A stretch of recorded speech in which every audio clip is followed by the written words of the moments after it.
India মাছ যাবে না, বহুত গেছে। এখন আমাদের দেশের লোক খাইবো সস্তা, মাছের দাম কমছে ভাই, অনেক কমছে ভাই, অনেক কমছে ভাই। এটি 600 টাকা কেজি আমি চাই, 600 আরো ভালো, কেন জানেন? কাস্টমার আমাদের দেশের লোক খাইবো। আসসালামু আলাইকুম। ওয়ালাইকুম সালাম ওয়া রাহমাতুল্লাহ। সিরাজ ভাই ভালো আছে? জি আলহামদুলিল্লাহ ভাইয়া। ভাই এটা কি ইলিশ নাকি? 2.5 কেজি কাতল মাছ, এটা 2.5 কেজি হলে তো বড় মাছের কাতল মাছের মতো না ভাই, আপনি বলেন। এটা 2.5 কেজি কি সত্যি? আমি কি মিথ্যা বলছি? হ্যাঁ লন, ওই যে দেখেন। আচ্ছা আচ্ছা উঠান উঠান। পাইছেন? 2.5 কেজি ওজন ইলিশ আজকে কত বিক্রি করছেন? 3500। 3500 কেজি। আর এটা তো 6,000 টাকা দিচ্ছিল ভাই, দাম কমছে তো। ইন্ডিয়া মাছ যাবে না, ইন্ডিয়া মাছ আর যাইবো না ভাই, বহুত গেছে। এখন আমাদের দেশের লোক খাইবো সস্তা।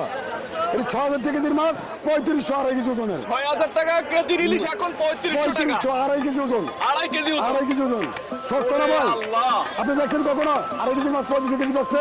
2.5 কেজি ওজন ইলিশ এখন কারণ বাজার কোথাও পাওয়া যাবে না। আমার কাছে এক পিস আছে ভাই।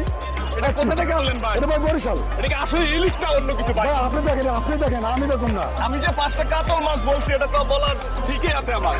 এত বড় ইলিশ সেটা পাওয়া ঠিক যায় না আছে, তো। মাছ দেখছেন, মাছ দেখে তারপরে নেবেন ভাই। কাস্টমারের উদ্দেশ্যে বলতে চাই, যারা আমাকে চিনেন তারা দেখে নেবেন। মাছের দাম কমছে ভাই, অনেক কমছে ভাই, অনেক কমছে? অনেক কমছে ভাই। এটা আগে বিক্রি করতেন 6000 কেজি। 6,000 টাকা কেজি, 2.5 কেজি মাছ না ভাই, আর এখন 3500, দাম কমছে না ভাই? আচ্ছা অনেক দাম কমছে। আচ্ছা একটু বলেন তো এই মাছটার দাম কত আসে আর কি পুরাটা? কথা আপনার যদি 35 কেজি হয় তাহলে প্রায় 7,000 টাকা উপরে আসবে, কত আসে? 7,000 টাকার উপরে 8,000 সাড়ে 8,000 টাকা মতো আসবে। 8,500